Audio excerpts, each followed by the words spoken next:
So one thing we learned today is that Brittany does not have her sea legs. No, not at all. We took one of those dolphin expeditions out into the sea, and going in the fresh water, we were perfectly fine. And as soon as we get out to the ocean, it gets a little bit choppy. She turned green. It was not as soon as we had walked out onto the boat to look at the dolphins, and on my way back was when it went downhill. Yeah. Then I made the joke from Jaws. I said that she said, "I can't take this abuse much longer." And I got a perfect picture of her too, just looking all sick and unhappy. I was so sick, I don't remember you making that joke. No, you wouldn't. I was outside with everybody else. Oh, okay. Oh, I did not remember that. Yeah, you were inside and holding our son as he slept. And just... To be fair, he doesn't have his sea legs either. No, but me and our daughter, we were perfectly fine. We didn't have any problem with it.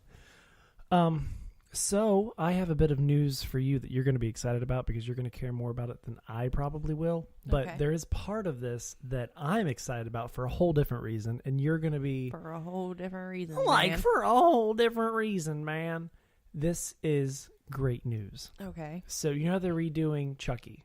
They're Yeah. rebooting Yeah. Child's Play. Yeah. And in this one, instead of Chucky being possessed by the spirit of that killer... Yes. What's his name? Charles Lee... Charles Lee Harvey? No. They named him after 3 serial killers. I know that. I don't know. Oh.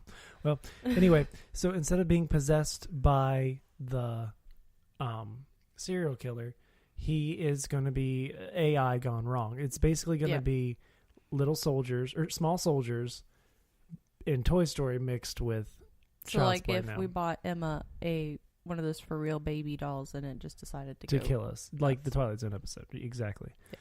Yeah. But guess who's voicing him? Who?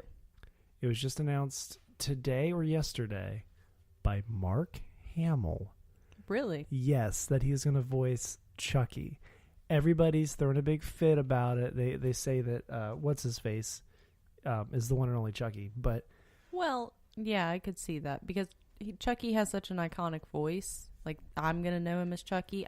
I'm afraid that Mark Hamill's going to make him sound too Mark Hamill jokery. sure, no, I can see that. I could see that. I think because of I'll read what he said here in a second, but they're saying that they don't want it to sound like the Joker. Well, yeah. But see, Mark Hamill's voiced a lot of different things. But when I think of Chucky, it is the laugh, especially, is very close to like a Joker laugh, anyways. That's my only concern. Yeah. No, I can understand that. I knew that that I was excited about it because Mark Hamill, and you would be excited because it's Chucky. Yeah. My first doll I slept with. Yeah. Yeah, that's a different story. Did he tweet about it? Because I don't think I follow him on Twitter. Apparently it was at WonderCon is where this was announced. He apparently went on the screen with some greeting, and he said right before a panel with him, and he said, "If you're wondering who's going to play Chucky in the new Child's Play, you're looking at him." When does this reboot happen? Is it?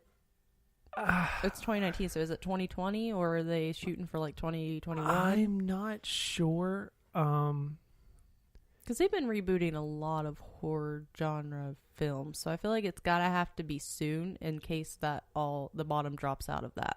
Right now, they are saying June 21st Of this year? of this year. Yeah. So they kept that cat in the bag for a long time.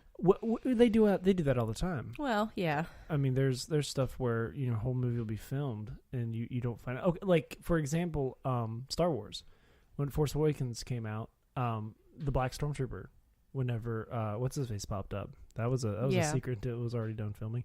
There might have been leaks, some photos. That's what I'm surprised is that somebody didn't have a leak to it at some point, just because everything's on the internet nowadays. But you do have to think that being just a voice. I mean, they could film the whole damn thing. Yeah, that's true. And put it in later. And even if they recorded it beforehand, you would never see them on set. Doesn't the doll look weird though? Haven't I seen pictures of the doll, and I think it looks a little funky. Well, he looked funky in those Netflix originals too. He looked a little off, but the reason he looked off was because he looked like he originally did in the first movie. Well, sorta. It's really close. They went back to the original look of Chucky rather than the Chucky. They made him a good guy doll, not the torn up Chucky Yeah. that's been through literally hell. And, Yeah. Something else that kind of did that too. Leprechaun. They did the same thing. So I think it's like that sort of thing where it looks like him originally. Yeah. It looks like him in the originally, but just slightly updated, maybe with better effects. Did you hear that they're thinking of bringing what's his face back for Freddy Krueger?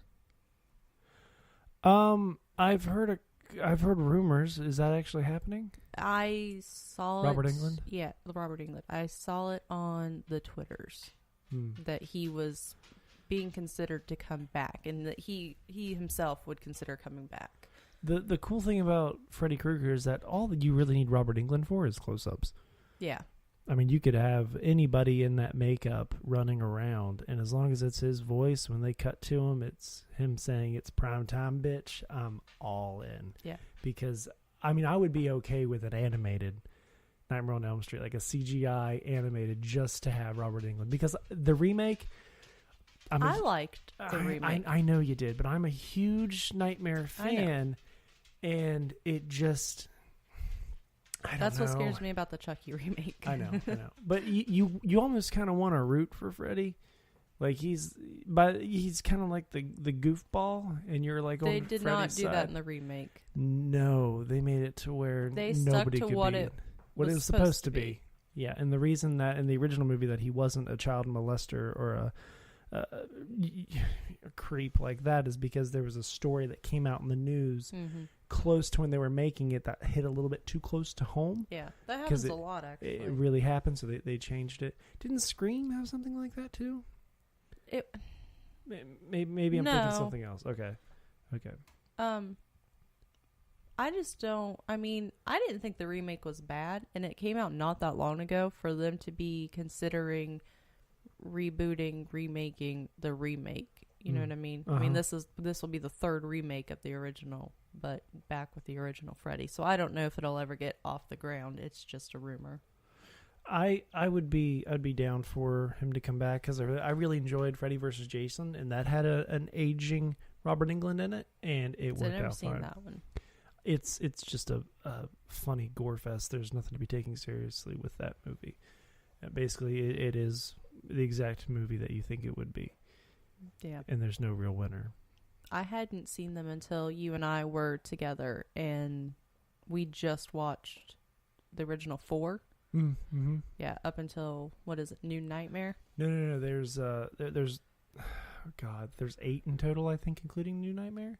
Okay, well then we watched those. Yeah. Whatever you can get the box set at Walmart for like $5. That's what we watched. It was 2 box sets because it was 1 through 4 and then 5 through New Nightmare, I do believe. Yeah, something like that. I'll tell you what, New Nightmare, I actually really enjoy. I think that's probably my favorite, taking Freddy into the real world like that, and still having Robert Englund and having I thoroughly enjoy that movie. The big favorite that everybody has is of course 3. 3 is everybody's favorite. The reason being is that the Dream Warriors? Yeah, that was good. Which sounds absolutely ridiculous when you hear that name, but that's definitely a fan favorite. And 5, the one right after it, it's good, but because they had to recast everybody because it's a direct sequel, like it takes place right after, but like the main character, they had to recast her for reasons. Yeah. And it kind of pulls you out of it if you watch them back to back. Because I think like maybe some of the surrounding characters are the same, but she didn't come back. And like it's not bad, but it's not the best either. Yeah. So also Star Wars news. I do believe JJ is coming back for the new Star Wars movie. Yeah, we briefly talked about this in the car on the way back from something, but I just really hope that he can salvage what was left from The Force Awakens and completely just thrown out the fucking window in The Last Jedi. Yeah. Yeah, I don't know how to say it. I enjoyed Force Awakens. Yes. I love that movie. But boy, The Last Jedi just... It's one, it really makes you mad if you're a Star Wars fan and you've been waiting for that. Just the fact that, you know, The Force Awakens ends with her going to see Luke Skywalker and handing over the lightsaber, and you think you're finally going to get the answers that you've been waiting years for. Yeah. Then he throws it over the cliff, and then after that, it's a bore fest. Like, I can't pay attention to anything. The porgs are cute, I guess. I don't know why we need them. Everything that I wanted to happen was completely ignored. And yes. There are people that argue that these movies aren't, you know, we as fans don't own these movies, and they have no purpose to fall to our demands. That I should not be upset because it didn't go the way that I wanted it to. But it's not that it didn't go the way that I wanted it to. It didn't go the way that every Star Wars fan imaginable wanted it to go. I get that, no, we didn't make the movies. We don't own the rights to those movies. We don't have any say in anything. But, I mean, we do, because we're the people that pay money to see it. We're the people that pay money for the merchandise. We're the people that pay money for... And boy, do we buy merchandise. Right? I mean, Star Wars makes everything. I have Star Wars underwear, and I'm a grown-ass man. I mean, yeah. So, if we don't enjoy it, we're not going to buy... I mean, we have a Force Awakens t-shirt. You know, we don't have one for The Last Jedi. Because, well... I don't. I definitely do. I bought one for the premiere because I went to work and I got off that day around, I think I got off at 9, and the movie started at 9:30, and luckily I worked close to the theater. I met all my friends there, and I was super excited to know what Luke was going to say to Rey. And he grabs that lightsaber and throws it over his shoulder. And then just walks away. Nothing to fucking say. I waited, a year and a half, 2 years? Yeah. For nothing. Because we had just had Aiden. Because I remember telling our Dr. Shockley that I wanted to wait to have Aiden until after Star Wars. Like, that was my demand on if I had to be induced or, like, we were planning our C-section. I was like, no, it has to be after Star Wars. But, of course, Aiden decided to come on his own early. So you went, and I was home with the baby. I didn't get to go to the premiere, and honestly, I'm just kind of thankful. That's how Dad rolls. Yeah, I just... You came home very disappointed. Like, I'm pretty sure like, you came home angry. Well, and also I was sick that day. I was really, really sick. I wasn't feeling well. This was the only thing that was getting me through my day. And I was so bored that halfway through the movie, I fell asleep because I was sick. And also, our theater had really comfortable chairs, and I was reclined out to like the perfect position. My head just kind of fell back, and my eyes were half shut as I was watching. I don't think I've ever fallen asleep in a theater. I hadn't until then because I've always been so interested in what I was watching. I have. When I bought you the midnight tickets for Man of Steel I'm not. Yeah. Well, we were there a long time. Something about that as well. But let me finish this thing on Star Wars real quick, because that movie literally took every thread that JJ had dangling for a sequel. Yeah. Just kind of drifted it away. So Snoke ended up being nobody important. Rey's parents, nobody important. Knights of Ren weren't even mentioned. Now, I've been reading different things. Like Cinema Blend posted a thing today about how JJ is going to be coming back to save the new one. There's also some other different websites that are also talking about Knights of Ren were seen on the poster.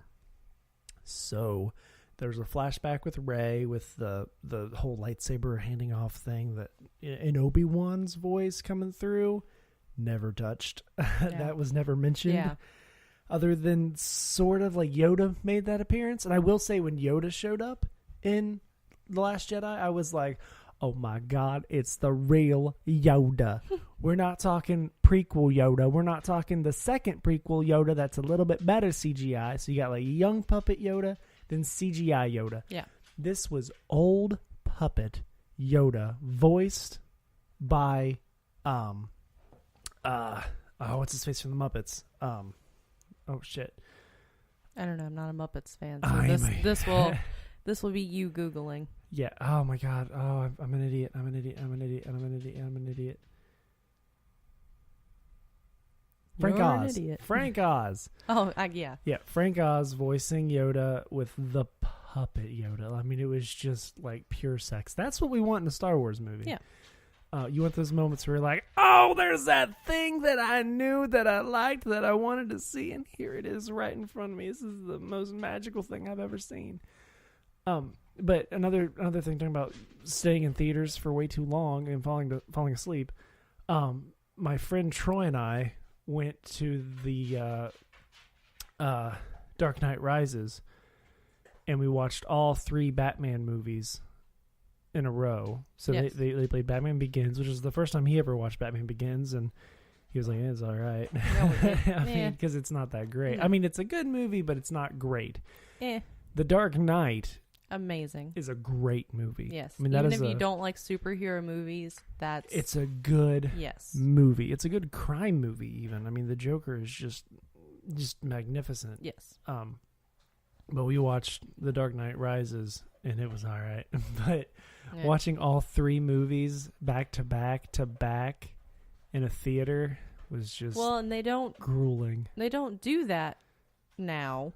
Well, or no, if they because do, if they do it under like very strict rules and cosplay protocols and things like that. Because during that, you know, the next we get out and everybody's Facebook was because we all had our phones off. Like, we were so into the movie. Yeah. While we were having the time of our lives, people were having literally the worst day imaginable and getting shot. Yeah. By an awful. If you don't know about that, which you. That's been years ago. You probably unless you're living under a rock, you know about that massacre that happened to the night, which is why now cosplay in a lot of places is banned, and it's the stupidest thing ever because that guy wasn't even cosplaying; he dyed his hair orange. Yeah, like, he's not cosplaying as anybody; he was just fucking nuts. Yeah, just absolutely he had nuts. Obviously, something mentally wrong with him, but yeah, that's exactly right. I hope Star Wars can be saved. I think if anybody can save it, it's JJ. But there is part of me that wanted it my way, but there's also part of me that knows that it is for kids. Like, this is the Next Generation's trilogy, which our trilogy didn't start off strong as kids. I enjoyed Phantom Menace as a child, but when I watch it now, I hate it, then I love it, and I hate it, and I love it. It's just back and forth. People hate it because it's cool to hate on it. So people like it because that's the hipster thing to do, to say you actually like it. But I flip back and forth whether or not I enjoy it or not. But even with this new Star Wars being for kids, I mean, for a long time, we only had the Star Wars that we had. So even kids Aiden has Star Wars shirts from the original trilogy, so he obviously knows who those characters are, at least in some capacity. So you need to have some sort of stability to bring everything back together, not just be like, I don't want to deal with this, so I'm going to do a whole new thing. Yeah. And I mean, speaking of a whole new thing with the new trilogy and stuff, I've been liking those little story movies, the ones that are almost like historical dramas in the Star Wars universe, like Rogue One. I enjoyed Rogue One. I thought it was fantastic. I loved seeing old stormtroopers. I loved being in that world again, seeing that aesthetic of the vehicles, and the even the guns, all the everything was, the blasters looked like blasters, the jackets looked like the jackets. Yeah. Everything fit in that universe. K2 was a little strange. He didn't really look like something from that time period, but maybe he did. I don't know. There might have been a little bit of a callback to a few character designs with that, but it's not one of my favorites. It's not one that I revisit ever. I like being able to watch, if you go from 3, Rogue One, and then pop A New Hope right in, or Star Wars, the original Star Wars, A New Hope, pop that guy in. Yeah. Oh my God, that is just pure sex. The way that's edited at the end, just in the young CGI Leia, Carrie Fisher, who died the day that I saw Rogue One was the day that she died. Yeah. I have a ticket stub with her death date on it from seeing Rogue One. It was amazing to see that end. What is your theory about what JJ's going to do with that whole thing? Because I don't understand why they did it in the first place. Different direction. Just the director just took it in a different direction. Well, no, I mean, I don't know why Kathleen Kennedy didn't, change that. Well, that's what I'm saying, because unfortunately, Carrie Fisher passed away before the movie was finished, before it had come out. No, they have confirmed that she would be in the new Star Wars. I don't know if they already have it shot. I don't know if they're doing editing tricks using deleted scenes, or if they are doing a CGI thing. I read somewhere a while back, I believe, I could be wrong, that they are not using CGI. They will not be young Iron Manning that bitch. She will be a whole different, like Leia will be Leia. She's not supposed to be CG, so I don't know. It is confirmed that she will get killed off in this new movie because there's nothing else they can do with it, right? I don't know. I wouldn't. That's not true. That's not true. She could live elsewhere. She could be another place. The universe is a big place. She could be, the galaxy is a big place. She could be someplace else. Speaking of dead actors reprising roles, Toy Story 4 will have Mr. Potato Head in it. I know. Yeah. Apparently they are going to use audio files from movies, video games, theme parks. What a strange world we live in. Right? Because Slinky was voiced by Ernest, Jim Varney. Yes. And he passed away. And another guy picked it up. The guy that played him, I know him most from Home Improvement. You'd know him also from Boy Meets World. He played Corey, or not Corey's dad. He played his best friend's dad. I forget his name. I'm just looking it up real quick. More IMDbing because the internet's great. There's no question that can go unanswered anymore. Well, while you're looking that up, I found that to be great that they're bringing him back. I mean, because he's a big part of the story. I mean, he's one of Andy's original toys. But also just the fact that they don't have to get a voice actor that can do a good impression of him in order to make the movie work. Still haven't found that name, huh? No, I haven't. Blake Clark. That's his name. You wouldn't know him. I wouldn't know him by his name. No, he's a character actor. He does the voice of Slinky now? Mm-hmm. Okay. Ever since Toy Story 2. And he sounds just like him. He sounds just like Jim Varney. If you're watching Toy Story 1, go straight into Toy Story 2. He's the dad. He's the hardware owner.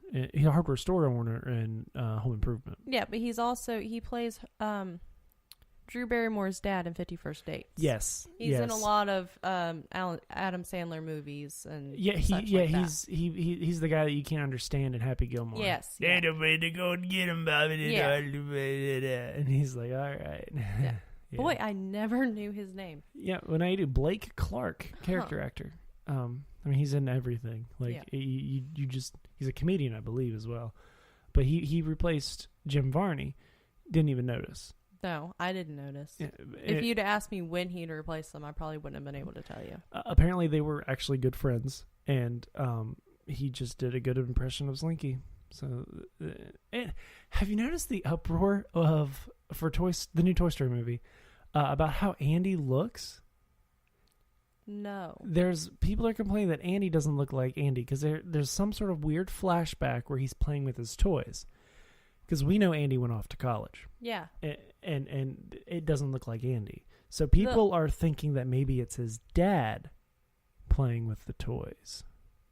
With Woody.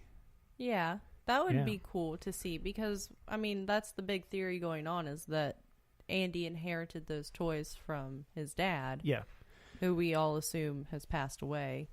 Yeah. But see, I don't know because there was this, it was a fake video. Well, it wasn't a fake video. It was a video that ended up being a fake story. They thought it was the true story. It was not. It ended up being a strange theory that has been since disproven. And it was the idea that Andy Andy's mom and Andy's dad had got a divorce and they were living in Andy's parents' house, right? Yes. Or Andy's dad's parents' house. Yeah. And that's why the room had clouds and kind of like a kid in the 50s would have had, into old Western syndicated TV shows. Same thing with the pictures on the wall. I guess there's a picture on the wall of a kid and two parents and it's in black and white. Okay, totally makes sense. But the idea is that they got divorced, and that's why she's moving out. That's why she bought a new house. That's why. See, I just always assumed that they did the birthday party early. Yeah, I just always assumed that his dad had passed away, even as like a kid. Because it's Disney, and Disney hates to have both parents alive. Or any parents alive. Yeah, I mean, you at least have to have. That's a fairy tale thing, though, because Disney Studios they interpreted and made fairy tales, existing fairy tales, Grimm fairy tales, other fairy tales, into movies, and usually in those fairy tales, the parents were dead. Well, I thought it had something, and this could also just be one of those crazy rumors that has went rampant as a true story, but I thought it was something to do with Walt Disney's mom dying or wife dying or something like that, to where he... I mean, this Snow White has been around forever. Her parents were dead. Sleeping Beauty, stuck in a tower with no parents around. But even after that, getting more into like... Tarzan. Yeah. Lion King. But that's over. That's the Disney Renaissance. That's completely different. Well, I don't know. Even That's just Frozen, one of those. their parents are dead. Yeah. There's always a wicked stepmother somewhere around there somehow. But I guess I just assumed that he had died because there's never any mention of him. There's never any like, you need to go to your dad's this weekend or... And here's the main thing is that we have to have some sort of reason for this. Like, oh, what's his dad? Is his dad dead? Are they divorced? What happened? Where is he? The fact of the matter is they couldn't afford to make another character design. Yeah. And besides, humans were too hard to make anyway. Andy that's why you don't looks see awful. You don't see his mom until... Do you actually see her face in 2? Did they have the budget to do it in 2? Yeah, you see her in 2 at the yard sale. Okay, but in 1, you mostly just see... You see her in legs. passing. Well, you see her in passing. She hollers up the stairs for Andy to come down. He's running around the kitchen. You kind of see her from far away. Yeah. But yeah, you do see her legs mostly. It's like a cow and chicken thing. Yeah. And even like you don't see Sid's mom and dad. You just see Sid. Yeah. Which the dog looks awful too. Looking back at it, if you watch Toy Story 1, the first Toy Story is a great movie, but if you look at the actual visual aspect of it, it's very dated by today's standards. Yeah. Well, that's why they wanted to do toys. That's why the toy movie came first, was because everything in 3D animation back then anyway looked plasticky. Yeah. To put more and more textures on it took more and more time and cost more and more money. Woody, but the toys do look fantastic still. It's just it's the humans or the animals, the actual things that we would know to be real don't look as good, but that's just because of the technology back in the day. Yeah. And while we're talking about Toy Story, one, I want to point out how important Toy Story is to me in general because I grew up with it. I love it. I grew up with Andy. I always had Toy Story toys growing up because I was the right age for them. Yeah. But we have to talk about the elephant in the room, John Lasseter. I did my senior project on John Lasseter. He was the director and he was the head of Pixar Studios for a very long time. He's coming back, isn't he? Not exactly. I thought that had been semi-resolved. Because of the hashtag Me Too movement, which I am not saying that anybody should be forgiven for if they actually do something bad like that. Yeah. They should not be forgiven as long as they are actually guilty of what they did and if it's actually something bad. I think during the big, I don't want to say hype because hype is the wrong word for this, but during the big part of the movement, when every day you were finding out somebody new with the hashtag Me Too, why it became such almost a meme to be like hashtag Me Too. I think because they had found people that were extremely guilty of things, that the immediate response was to take immediate action rather than really dig into, okay, did this happen? When did this happen? How did this happen?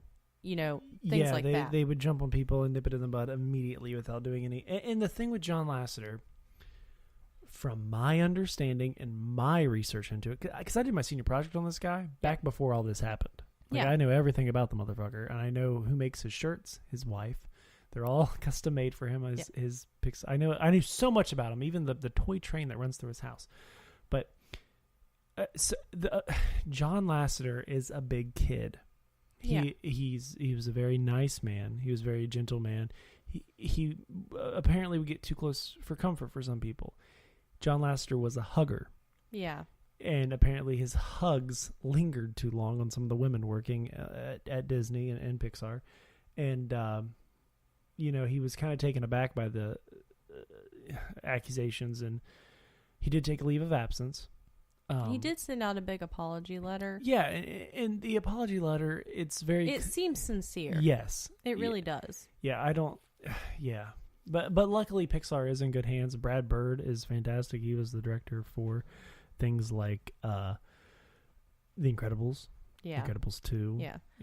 Brad Bird is very good. But see, I think that it did come out that he was having affairs behind his wife's back. I think I read something about that. Not to my knowledge. Not to my knowledge at all. The only thing that was against him was but what I had read about it, and this came out during the big part of him, so it could have just been one of those things, you know what I mean, that was just said and never actually proven. But from what I had read of it, it was never with anybody that he worked with. According to, this was his thing. This was his apology letter. Learning how my actions unintentionally made colleagues uncomfortable, which I deeply regret and apologize for. It has been humbling, but I believe it'll make me a better leader. I think he was just a man who was a hugger. Yeah. And during this time, women just made a mountain out of a molehill and accused him of being handsy. He does have a new job now. He is starting with Skydance Animation. Not as big as Pixar, obviously. So no more Toy Story for Mr. Lasseter, and that was his baby. Well, they had said that they weren't firing him, that they were giving him so many months of absence, so they have just decided not to bring him back. Yeah, basically. Well, I think he might have. I don't think they gave him a definitive answer, so he was like, "Well, I want to go back to work." Yeah. But on the plus side, we got James Gunn back for Guardians. And so look, I am a jokester, and I understand that kind of humor. they were jokes from a different era. Yes. You know, that sort of dry, raunchy, unsettling humor used to be socially acceptable on the internet by people like that with a big presence. They were just funny jokes. Well, and my thing against this whole thing is you can't go back even 2-3 years, but especially, 6, 7, 8, 10 years ago, go back through somebody's history and find something and be like, this is how they feel today. Because I can tell you that when Facebook brings up the memories and going back to when I was in high school and reading some of the things that I wrote or some of the things that I shared, I'm like, I don't know who that person is. Yeah. Yeah. Well, I mean, we used to even make jokes like, if a jar of pickles, the lid was on too tight, you'd say, this is tighter than a third grader. Yeah. Like, that's a joke. I do not know how tight a third grader is. That is a joke. Yeah. That's like saying, I don't even know. I feel like that, when he did that joke and when that kind of humor was considered funny, that was at the hype of like Xbox Live. It was at the height of Dane Cook. Yeah. I mean, they're just jokes. It's it's the like shock factor of humor, which is like when you are on Xbox Live with people you don't know or on Twitter with people you don't know, and you're just trying to shock them into laughing. You know what I mean? Yeah, you just say the most ridiculous, and I've done it. I've done it on Xbox Live, and I've done it in person with my friends. They just, speaking of this kind of stuff, Shane Dawson just got into a whole bunch of trouble for the same thing. Somebody went back. I saw that. Yeah, 7-8 years ago to a joke that he'd made on his podcast about like using his cat as a cum rag. Yeah. And he's like, it was a joke. Yeah, he had to come out and say that he does not jizz on his cat. Yeah. Well, it's like there are many jokes that everybody knows that we used to say. What's the difference between a Ferrari and a trash can full of dead babies? Yeah, dead baby jokes used to be a big thing. I don't have a Ferrari in my garage. Yeah. That's a funny joke, but you can't say that anymore. I wouldn't say that it's funny. At the time, it was fucking hilarious. At the time, with the age that I was in, yeah, it was funny, but... Well, I mean, it's... Again, shock humor. Yeah, and there's a lot of jokes about, 9/11. 9/11 was a horrible tragedy that happened to our country, brought everybody together for about a month, and then we went back to being shitty human beings. I would say it was probably a good solid year of Toby Keith bringing the country together. That's true. Toby Keith single-handedly got us through 9/11, and the Dixie Chicks did not make it through that battle. No, not at all. Toby Keith brought us together, made a lot of money, and the Dixie Chicks were wiped off the map of country music, because if country music fans, you got to play to your audience. Yeah. They are Bible thumping, they are in the Bible Belt. Yeah, the majority of them, yes. Yeah, and they love, three things. They love George W. Bush, they love their Bible, they love country music, in that order. Yeah. And whenever somebody in their music genre puts down one thing or the other, or somebody puts down somebody that is in support of something that they love, yeah. Ooh, stand back. That's why you got to stay out of politics. Johnny Cash has a song about staying out of politics. Well, I mean, I think so. The one on the left. Even look at, nowadays with all the Republicans who are pro-Trump that are, boycotting Katy Perry and Lady Gaga and Miley Cyrus and all these people that are very liberal. I mean, if you want to stay big and stay popular, you got to stay out of politics. Yeah, I will say I think there's enough millennials and younger kids buying their music that will keep, I don't know. It'll keep them in It's not going to go the way of the Dixie Chicks, yeah, but because they're not the demographic for that music. The country music people, that was their demographic, yes. were those baby boomers and those older people. And whew, boy, did they lose that battle. Yes. But even now there's a lot of stuff with, the gender thing that's still going on about there being more than two genders. And, it's genders are a lot like the Twin Towers.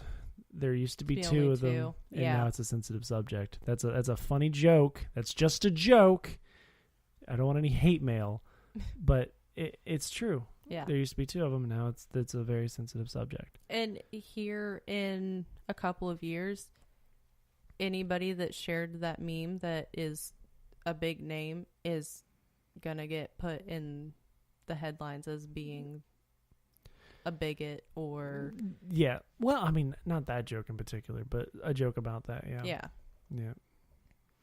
But I think now, I was just watching Joe Rogan's podcast, and he said something like, it's definitely mellowed out a little bit, the hashtag #MeToo movement, because a lot of those people that made accusations, it has come out that maybe they weren't the best source for some information, that they have done other things that are bad, and maybe people acted too quickly. Because if something like that comes out on the internet is a scary place, because things go out so quickly and everybody can read it so fast that everybody has an immediate reaction to it. Yes. That there's no time to research. You just have a reaction, you put that through, and that's the end of it. Yeah. And then whatever comes out later, it doesn't matter. It doesn't matter if it comes out that Bill Cosby was innocent. The fact is that everybody damned him really quickly, and boom, he's in jail. And everybody, the conscience of Twitter and the internet now knows him as a raping maniac, which he very well could actually be. I'm just using that as a example because that's one that everybody would know. Yeah, well, and I mean, the same thing happened with OJ. I mean, once people had decided that he was guilty, even when he was declared innocent. When he was acquitted, he was still guilty to everybody else. Nobody wanted anything to do with him after that, and eventually he did go to jail, but for a whole different reason. Yeah, for a whole different reason. And there's been so many movies and Netflix series about the damn thing. And I think there's a fascination about that now. After Making a Murderer, there's this fascination of people who were, either convicted of something they didn't do or weren't convicted of something that they did do. We have this weird fascination about people who may actually be guilty that were found not guilty, or the other way around. Well, and that just happened again recently.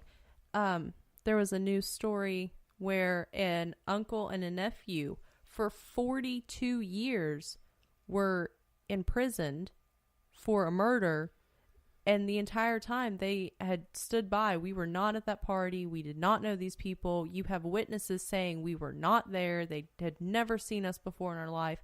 They just vaguely fit the description of who it was. And at the time, there was no forensics. There was no way to know. And they spent 42 years in jail and just got out. So I guarantee you those people are going to have a Netflix, like Making a Murderer, the next story. Yeah. Yeah, I wonder how many Making a Murderers that they could actually, do an anthology of different people. Because there could be people in history, too, that have been... Oh, I'm sure there are. ...convicted and weren't guilty. I'm sure there are. I'm sure it's less... Well, I don't know. I want to say it's probably less frequent now because of the technology that we have in order to put somebody someplace. Yeah. And with your phone, I mean, it's pretty easy to know GPS-wise where you are at all times. I don't know for sure that it doesn't happen. I'm sure it still happens now. But back before cell phones were a big thing, it was hard to prove where you were. And if you had the alibi of I was at home alone, God forbid you're a single person that doesn't have a wife or kids or, live with anybody. Yeah. How do you prove you were home alone? Yeah. That's true. There's different ways to look at that. If I got lost, if I was abducted or murdered and you couldn't find my body, they could somehow track the last location of the last text I sent. Yeah. That's fantastic. Yeah. And I mean, I wouldn't be against chipping our kids either. Because look. I understand why, but I feel like those parents that don't know where their kids are. Yes. And there's a lot of stories where they'll find them 5 years later dead in a ditch. And the guy... It scares the hell out of me. The guy that does Unsolved Mysteries. Yeah. Never found his kid. Still has never found his kid. His kid was abducted. That's why he started the show. No, not Unsolved Mysteries. Not Unsolved Mysteries. Amber Alert. That thing, right? Well, the guy that founded Amber Alert. That's why there's Amber Alert, because his daughter Amber. No.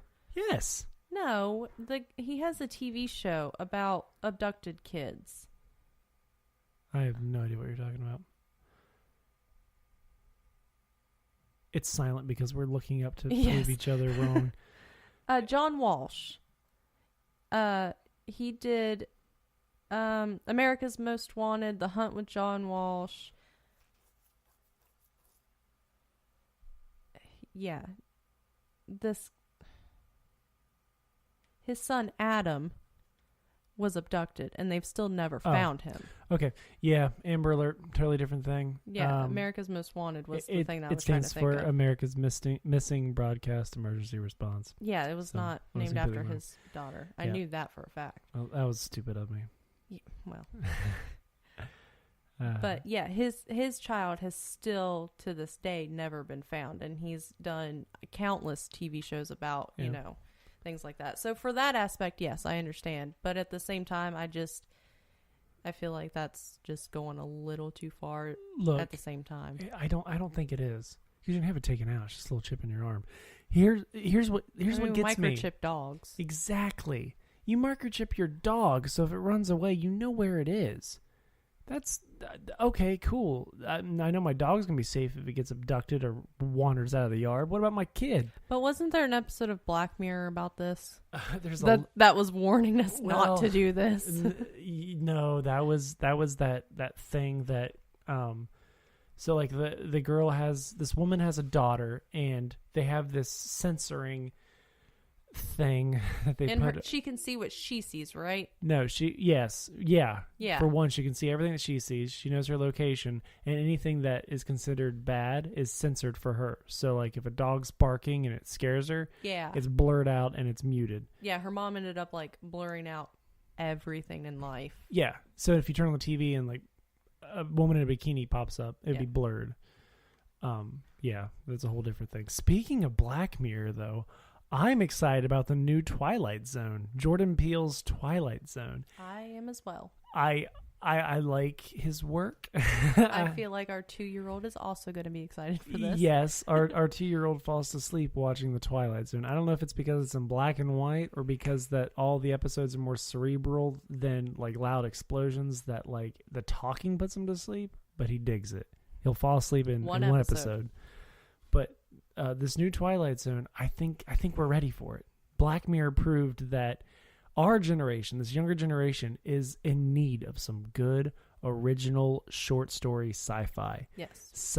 Just give us some weird look, either because Black Mirror gives us a good look in some sort of future with some sort of gadget. Like what happens if we decide to go too far with the technology that we have. Yeah. That we actually have. Yeah, like the one, instead of having a credit score, you're based off of your likes, basically. Yeah, like if Instagram becomes your life. Yeah, so to get a certain house, to get a certain job, you have to have... To live in certain neighborhoods, you have to have this much likability as a person in order... And everybody you meet either likes you or dislikes you. They hit a button. And that's kind of how your online presence is. Yes. That's exactly how your online presence is. So imagine that being out in the real world. So instead of a credit score... Like, oh, you have a credit score of $799? Cool, you get this big-ass house. Dope. Yeah. And then if you have a credit score of $535, yo, here's a shitty apartment. Yeah. And this old-ass fucking car. There you go. You don't get anywhere in life. Oh, you need a new washer and dryer? You're fucked. You can't get a loan. You can't get a loan for that. Sounds like you've been there before. I have. And I have crawled out of that deep hole. That deep, deep credit hole. Why should your entire life be based off of fucking numbers? And why don't they tell you this before you become an adult? Before you come... So, like, you get out of school and you have no credit. And, like maybe your mom or your dad maybe co-signed a loan for a car. So you have good credit because you've got a couple of good years on that. So then you have a good credit score or an okay credit score, and then you go and you get a loan for something stupid. Or you get a credit card while you're in college or something, and you mess it up because you don't understand how that works. Or your student loans. You've been there. If you default in your student loans and you can't pay, and goes to collections, and they call, and that gets reported to the Bureau of fucking credit card number shit. And next thing you know, your credit score is like, 502. 200. Oh, yeah. It could be 200 or 300. And then you have to build that up. And it takes a lot longer to build it up than it does for it to go down. You have to have so many different accounts on there and so many years of good payments to get back up where you were, where you started, so you can get a loan on something else. So let's say you got an okay job, you're making good money, you could make the payments, but if your credit score is not high enough to get that loan, you cannot get that loan through a reputable source. You'll have to go through some sharks. Yeah. And those sharks, instead of charging 5% interest or 4% interest 42. or 3%, they'll charge 25%. 30%, 40%. And because you don't know what these numbers mean, you agree. Some kid would just be like, yeah, give me the money. Yeah. Signs that paper, and they're screwed. But on the same coin, and going back to what we were talking about before this whole rant, I mean, you teach your kids, you're taught your whole life that, you don't have to make everybody like you, that it's okay if people don't like you, just be you. So if your whole life, the house you get, where you live, the job you have, the clothes you get to wear is all based on how people perceive you. Yeah. I mean, that's just as scary as your whole life being based on a number that you know nothing about. Yeah, and in that episode of Black Mirror, the woman who's played by, it's, what's her face? She's in Jurassic World. She's, what's his face's daughter? Opie's daughter. Yeah, Opie's daughter. Opie Andy Griffith, not Opie from Sons of Anarchy. Oh, I was thinking Family Guy. That's how that's how many old episodes of Family Guy I've watched. Remember Opie? He was the which you could say this back then. He was the retarded guy that worked at Peter's office. Yeah. And he got paid more money than Peter did. Yeah. That's where I was going with that. But yeah, Opie's daughter was in that episode, and she is in good standing. She's actually been rising up, and she's trying to get that new house. She's trying to get that new car, she does new something job. and Something silly just happens. Like she loses her cool one day, and somebody dislikes her, so her numbers drop. And then she couldn't get the car that she needed to go someplace, and her numbers dropped again because she was late. And then she finally stops caring about it. Even though her fucking life probably went to hell in that scenario, in that world, your entire life would be kind of over. But she does accept in the end that, no, not everybody has to like you. Yeah. Just be yourself. Either way, either reality is scary. The one we live in or that fake one of, your whole life being Instagram. Both are terrifying. Yeah. Yeah. But back to the whole point of this, yes. I am excited about this new Twilight Zone because he, of course, did Get Out and Us. Us is doing really well from what I hear. Yeah. That kid seems to know what he's doing. I'm wondering though, because we have had a Twilight reboot even in our lifetime. Well, in the 80s, and then there was the movie as well. In the 80s, but it was in color. It actually just mostly regurgitated the old stories in color. Yeah, the anthology movie is like five different episodes. Yeah. A couple were new, and I think 3 of them were retellings of old ones with better special effects. I think though he'll come up with new material. Well, I'm not worried about that, but a part of me, I figured he would, but a part of me just really wants him to shoot it in black and white and keep that throwback feeling to it, but I know it's probably gonna be in color. Yeah, they're not gonna Clerks this.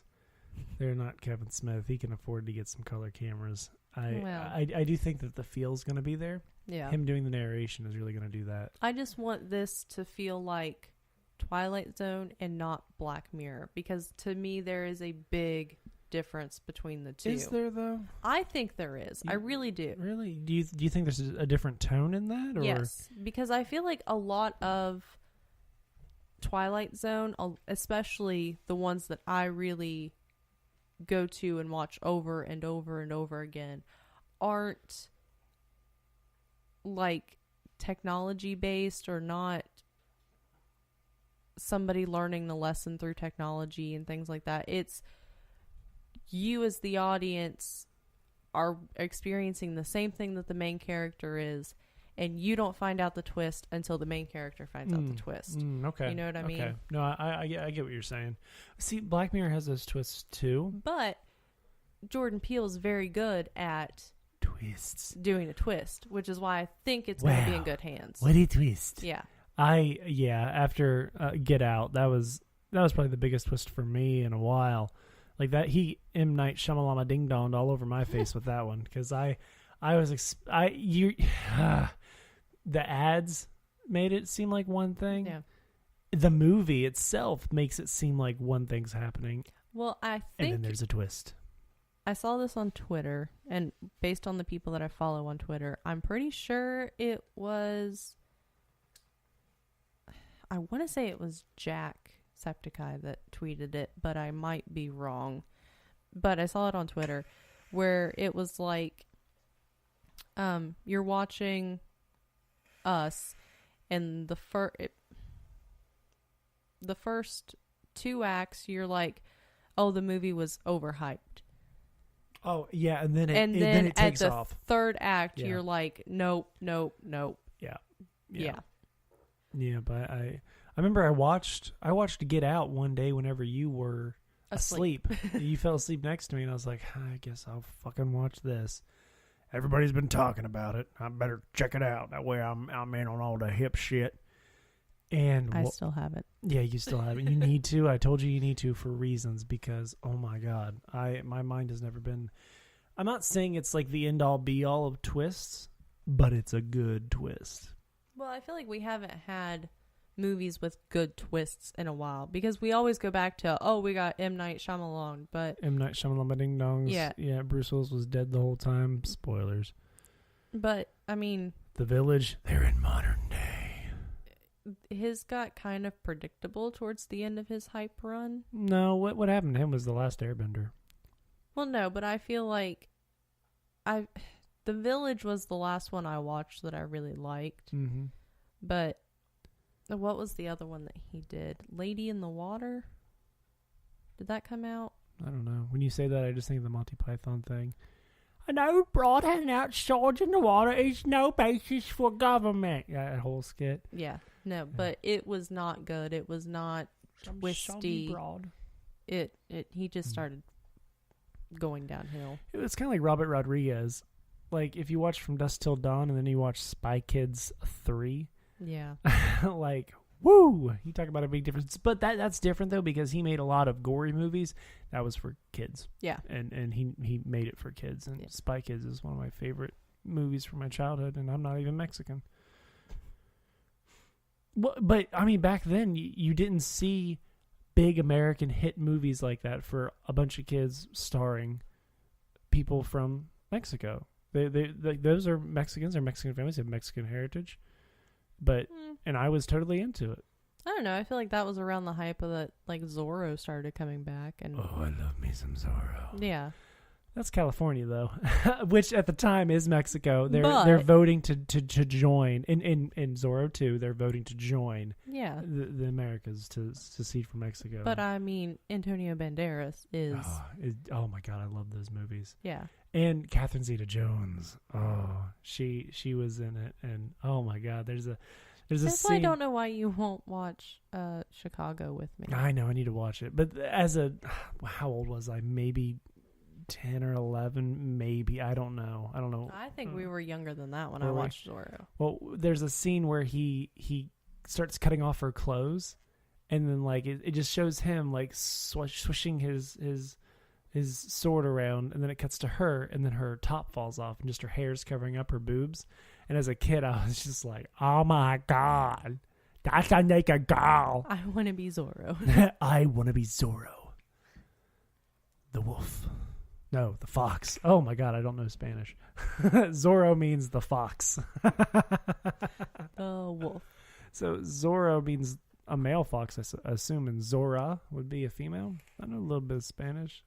No hablo español. You don't speak Spanish? Por favor. You don't speak Spanish, please. Please. Sí. Is that you being like a command, like, you don't speak Spanish, please? Yeah. Isn't yo you? Yo? Y-O? Yo? Yo. Yo, you, yo. No hablo español. Si, senora, senoritas. What's the man? Senor. Senor. I am not racist. I just cannot speak any other language but the one I have. Did you take Spanish class? I did in junior high. I never took it in high school. You were one of those kids Yeah, that was advanced enough to take it in junior high. I wouldn't say I was advanced enough, but well, at least in my school district, because we were in different school districts when we were young. Yeah, I was in the good part, and she was down a little more south than me down there, and in southern West Virginia, where I'm from, everybody talks like me. We have a very Midwestern. We're for being West Virginia, we're very Midwest. It's very there's a little bit of drawl there, in some people who live out in the country, but if you live closer to city limits, you do not. And down there, how many people were in your school? Your elementary school? My elementary school? Yeah. When we went from kindergarten to first grade, we had 3 boys and 3 girls. What? When we went from 5th 6? Yeah, when we went from 5th grade. 6? Yeah. When we went from 5th... 6 people were in your class? Can I finish my sentence? Hold the fuck on. 6 people were in your class? Yeah, my kindergarten class. Just like in your classroom? No, or the whole we had class? one kindergarten class. Oh my God. 1 teacher, 1 class, 6 kids, 3 boys, 3 girls. I think we had 200 maybe, 150 or 200 in elementary school in our class. Like that's the whole first grade, going on. And then when we went to junior high, it got bigger. It went up to like, I don't know, 300. When we went from 5th grade to 6th grade, so elementary school to middle school, there was 6 girls and 4 boys. This was Roane County? Yeah. Roane County, West Virginia. Roane County, West Virginia. If you're from Roane County, West Virginia, and you're listening to this, send us an email and let me know how many people were in your class. I think high school, we only had, like, had I graduated at Roane County. I think there would only have been, like, 200 in that graduating class, Good maybe. Lord. Good Lord. Whereas I think we had, what, 500, 500, I think. 500, 600. Yeah. When I moved to Parkersburg. Yeah. Boy, that was a fun graduation. It was for me because I was the last to graduate, so everybody applauded for me because it was over. Her maiden name ends with a W, so she was at the very end, and mine starts with an A, so I was at the very first. But this was here's the thing though. Yeah, I stood up the first, got my diploma, and then had to go back to my chair and stand up, and then had to wait until your ass went up. Yeah. And got your second leave. You had to sit there and wait to just get up. Yeah. I had to stand the whole time. And we had just gotten back from Rock on the Range the day before, and we were all sunburnt, sun poisoned, running fevers, vomiting in a hot gymnasium. Because there was a 20% chance of rain, and it didn't rain. It didn't rain. We didn't have to be in that bastard anyway. God damn. Forgot all about that. I don't think on high school too much. It was a bad experience for me. Why were we talking about my kindergarten class?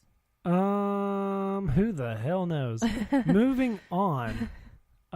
Is there anything that you want to talk about? Do you have anything going on? Any kind of cool news going on right now for entertainment or anything interesting in our personal lives? Because I touched on what I wanted to touch on, which was Chucky and the Twilight Zone and JJ coming back for Star Wars. Those were my big points, and I hit them hard. Yeah, I'm very proud of you. Fuck them in the ass. Good God. We're going to put a rating system on this podcast. Nah. Yeah. No, I don't really have much to talk about. All right. Really. I do want to mention that, Twilight Zone wasn't the first of its kind, by the way. So we're talking about Black Mirror being on Netflix. And there's another show on Netflix, too. I forget what it was called. It's very similar. My friend Kendrick pointed it out to me. He said I should watch it, and I said I would. Still haven't. Forgot the name of it. I do need to check that out because even back then, when Twilight Zone went off the air, you had another show called The Outer Limits, and I've watched some of The Outer Limits. I've wanted to see The Outer Limits because it is black and white, too, so I feel like it would also be very, very good. But I don't know where you can watch it. I don't even know if you can watch it like on know. our streaming services. And there's other anthology shows like that too, like Tales from the Dark Side. Well, I Same love thing. me some Tales from the Crypt and things like that, which Yeah. goes along with the same idea, but, you know, in a much darker, gruesome, gory... Jim Henson did something really cool like that too. You know how I love Jim Henson and the Yes. Muppets. A huge Jim Henson and the Muppets kind of guy here. Didn't like Fraggle Rock. Fraggle Rock wasn't nearly as good as the Muppets. But anyway, I love Jim Henson's The Storyteller. And The Storyteller is literally just, 45-minute, hour episode of a story done with Muppets. Done with maybe a real actor and some Muppets. Maybe some sort of old fairy tale or just somebody's short story that they did. Super, super good. And they also did a Greek one too. So it'd be Greek myths done in the storyteller format. Anthology though. Every episode is a new story, new characters. And I guess in a way, American Horror Story also kind of did that. I was going to say that. But with that, I mean, you even have the same actors. But actors are repeated in the original Twilight Zone. Oh, yeah. My favorite episodes have... oh my God, I can only think of Captain Kirk. William Shatner. William Shatner. And it's not even the one that everybody, if you ask them what their favorite episode is, it's the Gremlin plane. The Gremlin yeah. on the plane. No, my favorite Twilight Zone episode is the one where William Shatner and his wife are stuck in that town in Ohio with the car, and like he just keeps going to the like magic 8-ball thing the that's machine. on the table, which is like the SpongeBob episode with the magic conch. Yes. What should we do now? Nothing. Nothing. Yeah, that's my favorite episode. I have no idea why. Nothing really exciting happens, but No, it's a good episode. That's a good favorite episode. My favorite episode is the one with Burgess Meredith, Penguin, and Rocky as the trainer. He with the glasses, and he gets locked in the vault, and the nukes go off, and he comes out, and everybody's dead, and he finally has time to read his books. And then his glasses break. His glasses breaks. Yeah. I thought your favorite was Will the Real Martian Please Stand Up? Another one of my favorites. Yeah. That's another one of my favorites. I do enjoy that one. But I did watch one last night that I don't like. Which one's that? 2. 2. It's called 2. It's post-apocalyptic world. These two opposing soldiers, a man and the woman, are the last people on Earth, and you're basically end up watching their love story. Mm-hmm. They don't speak the same language. Mm-hmm. She's scared of him. She ends up shooting him. He wants to get her to wear a dress, and Sounds a lot like Planet of the Apes. it's maybe that's why I don't like it. Well, not like the premise sounds like, but with the girl that he meets in Planet of the Apes who can't talk, and he teaches her how to talk and whatnot. It was just a Teaches very him boring about episode. her life. However, the one I watched with our son as he was going to sleep is another one of my favorites, and it's the shelter where where they have to the family's in the shelter and people are wanting in. Yeah, and they end up breaking the shelter, and you find out that your neighbors are actually psychos and you're a psycho because you wouldn't help them. And that's a real psychological episode. They all kind of are. I really like the one with where everybody on the street thinks that the other person is the reason for the power outage. Yeah. Talking to like the aliens and stuff. Because the kid's like, I read a comic book. And when they're like, adults are like, okay. Tell us more, little Jimmy. What about this comic book? Yeah. He is always down in his basement, messing around with that ham radio, talking to somebody. Yeah. That's weird. It's a hobby. I like talking to people with my ham radio. That doesn't mean I'm talking to aliens. Yeah. It's a good episode. It's a very good episode. Reminds me a lot of The Burbs. We read that episode in our reading books in 6th grade. Really? Yeah, our reading books are school state approved reading books. Every so many chapters, it would have like a little play. Mm-hmm. We did Willy Wonka and the Chocolate Factory. What? Yeah, and that episode from the Twilight Zone was in it as well. I mean, those are good things to do. Yeah. I know, like in high school, we did the Odyssey, and we did what is the one with the Puritans and the Crucible? The Crucible. That some bitch. Yeah. I enjoyed the movie, but It's not one of my favorites. He's not one of my favorite playwrights, to be honest with you, even though he was married to Marilyn Monroe. Oscar Wilde? No. Oh. Arthur Conan Doyle? Yes. And on that terrible disappointment. That's something to talk about. Sherlock coming back. I thought we were going with the Grand Tour.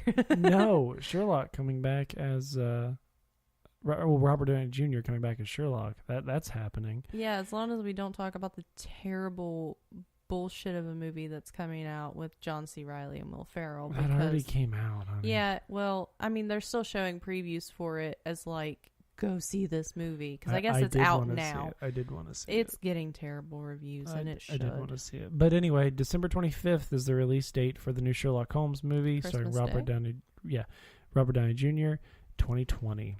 Seems like an odd date to want to release a movie. Well, it was apparently pushed back. It was set before that. But Jude Law's coming back, and I enjoyed those movies, and I thought he was the quintessential Sherlock Holmes until I watched Sherlock with Benjamin Cumberpickle. Benedict Cumberbatch. Yeah.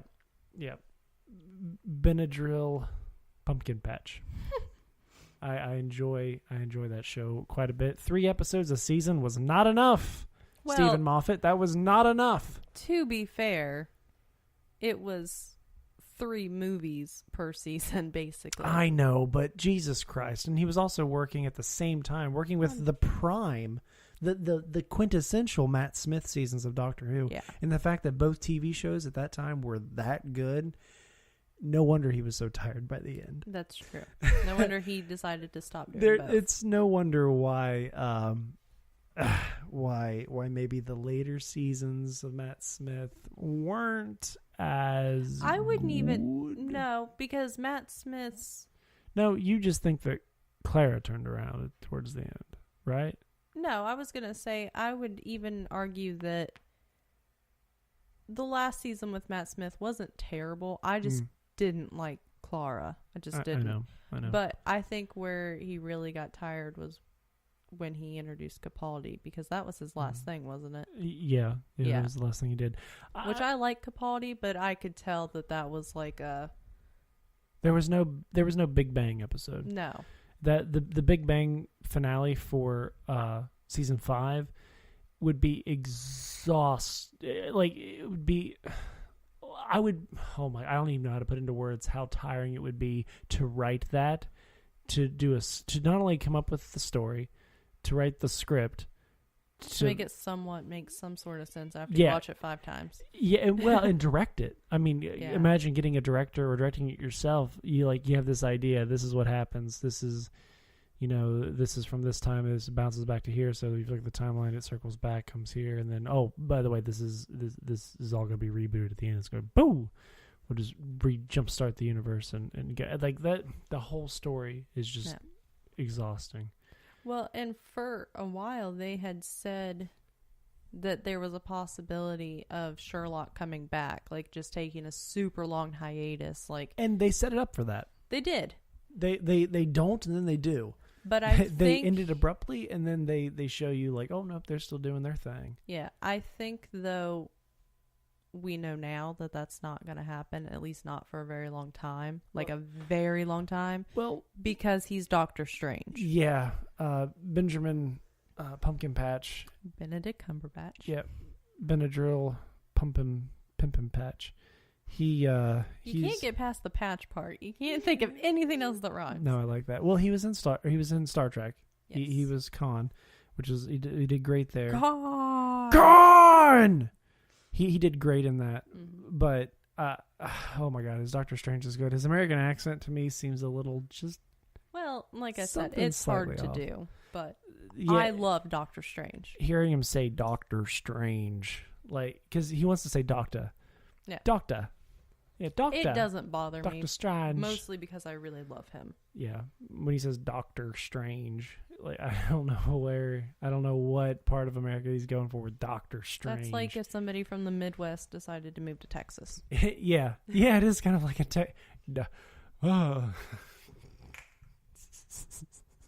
When I think Texas, I just automatically go to Hank Hill. Because that's Texan. I've never heard a single Texan talk like this.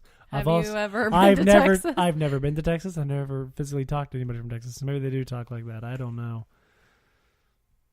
Well, I'm sure they don't talk like Boomhauer. Well, I know people that from Boone County talk like Boomhauer. I know real people that talk like Boomhauer. I won't name them, but I know a lot of people that talk like that. Which I don't know how you could get through life not being able to explain. Take a 3-word sentence and then just I know.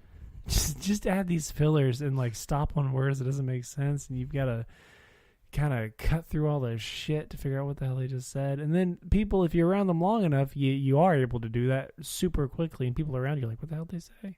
Yeah. Well, you were like that with my papaw. Oh, yeah. For a while. Well, yeah. And it's not... It wasn't because he didn't talk like, dang, man, no, he doesn't do like fillers or anything, but his southern accent. Super thick. He also talks very quietly, yes. and I believe he has trouble saying his R's. He does. So when he says his R, it comes out as a W noise, and sorting through that, trying to listen over everybody else talking in the room, a lot of times with that southern... Yeah, there's a whole lot of just nodding and agreeing with what he says, and then trying to figure out what he said a few minutes later and be like, oh, I could have said so-and-so. Yeah. I had a thought to add to that, but I didn't hear him, so we'll just let that slide. Yeah. I am lucky that a lot of our teachers didn't talk like that.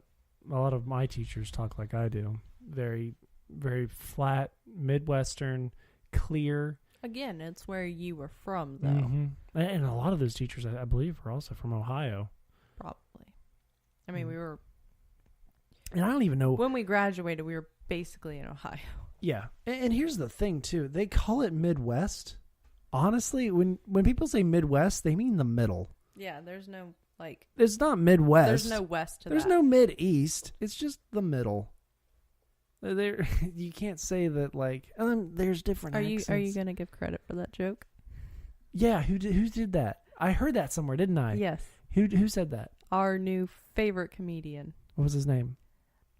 Lynch. Dave Lynch. Drew Lynch. Drew Lynch. Yeah, the stuttering. Drew Lynch and Stella. The stuttering comedian. And he's so right because it's true.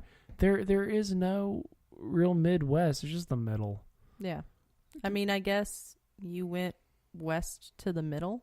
Yeah. And we moved south, and you really notice a lot of accents around here because there's people from New York, people from Maine, people from where we're from, and they all talk differently. Well, and even the difference between, I mean, we live on the very southern end of North Carolina. Yeah.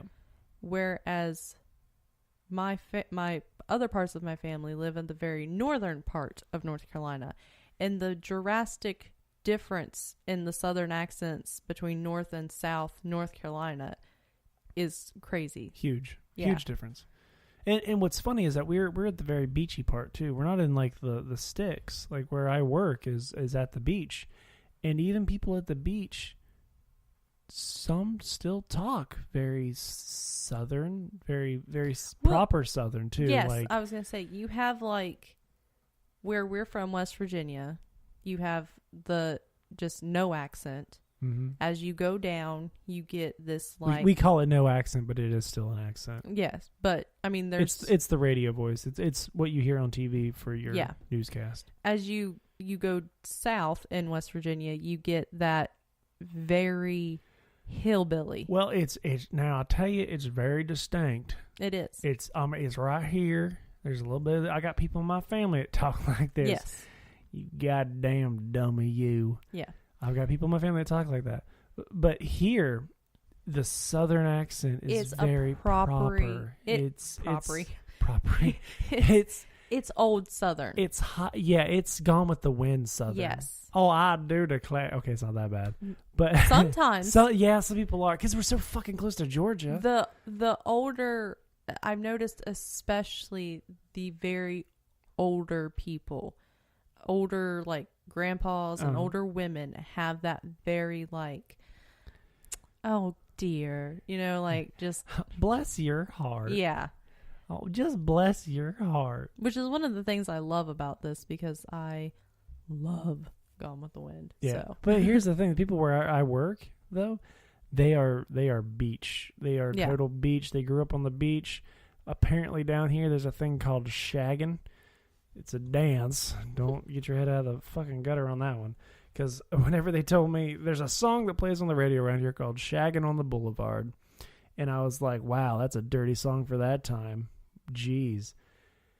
Turns out shagging means something completely different. Shagging here is a type of slow dance. It's like a 2-step or a 3-step. I don't fucking know.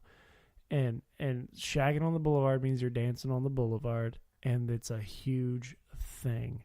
They used to have competitions. They still do. Yeah. They still have a shagging competition. But these people down here, they are very slow moving, just taking life kind of easy breezy, but they talk like uneducated hillbillies. But that's just because that's how we perceive it. Yeah. That's just how they talk. Yeah. But in every media, in every movie you see, that is portrayed. What's uneducated. Yeah, that voice is portrayed, and it's not true. You go to doctors' offices here and lawyers, like when we were getting our house and stuff, and it sounds like they've never completed first grade.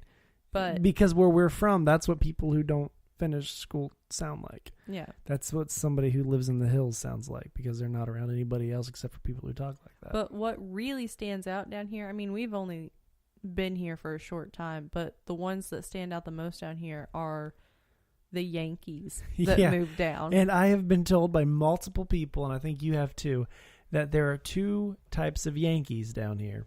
That's what they call people who transplant here, that move from the north to here. Yeah. There is a Yankee, which is someone from up north that comes and visits and goes back home. And there's a damn Yankee. And a damn Yankee comes here and stays. And I've asked, I said, "Hey, am I a damn Yankee or a Yankee?" And they go, "Well, we're not sure yet. You're a Carolina boy now. Yeah. You're just known as a Carolina boy." And I officially am, because I got my license switched over. And the move, we bought a house, moved everything we own into this house from West Virginia, and it did not feel real to me until I got the driver's license. Well, and I had to get mine because mine were expiring because I was turning 25. Yeah, mine were still good. So I've had that experience for a while now. Yeah. But you know what? While we're on this damn topic about getting my license changed, I'm going to tell a story about why I had to get my license changed. My wife, God love her, is the stupidest. Bless your heart. That dumb bitch. So I get pulled over because I'm driving around the beach down here, and it's dark. It was after I got off work. It was really dark. I couldn't see anything. I couldn't see where I was. I wasn't familiar with the area. And I'm stopped at a stoplight, and the light turns green, and I go to turn. I'm in the turning lane to turn left to head back home. And as I'm turning, I see that I cut that turn too short, and there's one of those concrete medians in the middle of the road. I was like, oh, crap. I swerved around it and kept going. This day happened to be in the middle of spring break, where a bunch of spring breakers were down at the beach. So a cop happened to see me, and he pulled me over, thinking that I might be a spring breaker who's drunk driving. I completely understand. I am not mad at that cop for pulling me over. It's not the cop's fault. Not the cop's fault. I just wasn't familiar with that area. So I pull over, and he asked me why do I think he pulled me over? And I said, well, I definitely wasn't speeding.